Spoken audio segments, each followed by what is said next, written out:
Today we're going to go over how to set up and run your center camera. This is the tight shot that's usually zoomed in pretty close to Pastor and follows him around. First thing you want to do when you come up to the station is power it on, and that's done right here on the side of the body of the camera. Little metal switch here, we're just going to flip that forward from the back to the front side, and then you're going to come up to your preview monitor here and you're going to switch it on here on the right corner. Flip that to the on position, and now you are booting up. The next thing you want to do is unlock your pan and tilt so that you can freely move the camera. In its default ending position here, we usually lock it down. And so first thing you want to do is come over to the side, and this larger outer ring, you got two. This is your drag, and I'll explain that in a minute. This outer ring is your lock for the tilt, and so you can rotate that counterclockwise just a little, and then you'll notice that you can freely raise the camera up and down, and that is your tilt. Next, you want to unlock your pan, and your pan option is right here in the back. And so again, you've got a circle here. This is your drag setting, and then this is counterclockwise to unlock your panning, and now you will be able to rotate the camera freely left and right. Simple enough.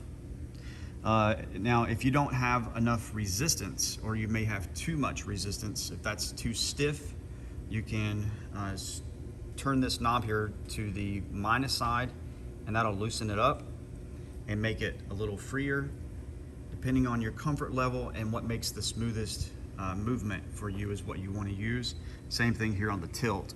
You can adjust that to have more restriction or less restriction, and that's called the drag.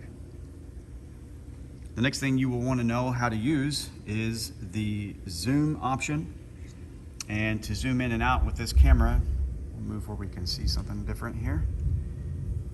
There is a handle here at your right hand, and what you simply do is to zoom in, you push to the right, and to zoom back out, you're going to push this to the left. And you'll want to practice that, doing that smooth. It has different speeds, so the more you press it, the faster it will actually move. If you slightly press it, it will do it at a slower pace. So depending on if you're trying to do a live zoom, which we rarely do, most of the time you're just trying to get moved to where you want to move, and so you do it quicker. And we'll explain that a little later. All right, so that's your zoom. And once you change once you set up the camera, you want to make sure you set your focus. And the way you set a focus on this camera is you go to the point that you want to zoom, that you want to get to, and you want a tight shot here on the stage. Let's come into as far as we can here to this pulpit, and then you want to adjust your zoom from here, or you adjust your focus right here once it's zoomed in to where it's as clean as it could be, not blurry. And you do that with the handle on the left here, and it's this secondary handle. You rotate to the left and right, and that changes your focus distance. So right now you can see it's pretty blurry, and all I got to do is turn this here to one direction until it gets crispy and clean. All right, that's pretty good. And now you can zoom out to whatever level you need to zoom out to, and that will maintain its focus throughout the service. All right, so that's your zoom and your focus. Now for this shot, what you would typically do, and I don't have Pastor up here right now, but you would typically keep him in the frame. Your frame it's shown here, your frame, this crosshair shows you the center. And so typically your center is going to be about the center of the podium. If you're looking at the logo, that's also centered.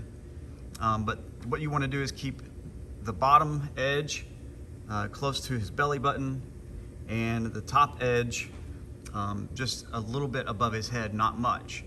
And so we'll work with composition in a little more detail, but that's pretty much where you want to try to keep him there.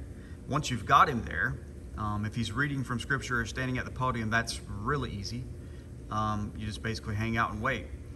But if he's going to move, then you would try to keep him in the center of these crosshairs at wherever place he lands or wherever he goes, and try to keep the tempo of his movement consistent to where you're not very jerky or trying to move quickly. It's an art, so take time getting used to that movement and moving this camera around to follow. That's the art of all of this, is just experience and getting used to those movements. And then when he moves down on the floor, you're gonna have to change your tilt. So you're going to move it up and down like this to try to get it to the height of where you need, always keeping his head at the top of the frame. And so that's following. Another thing that you will get to do while you're here is communicate with the video director. So here to the right of your camera system, hanging off of the legs are a set of headphones. And so you'll be able to hear what the video director is saying, and the video director will give you cues. He'll give you instructions about your shot, whether you're doing great or if you need to make adjustments. Secondly, we'll let you know when he's going to be using your shot. And if you want to speak back to them, you simply just push the mic button here on the top. Make sure that's pressed down so you can speak back. And so you have your headphones on. If you need to speak, you can push the mic button, make sure that's depressed. Also, something else that will be helpful is called a tally light. And the tally light will have two colors. If the video director cues you up in the next shot, this will turn green for you. If he goes live to your camera, this will turn red. So that will let you know when you are being queued up to be used, and also when you are being used live in the shot. All right, that's it for our initial camera training.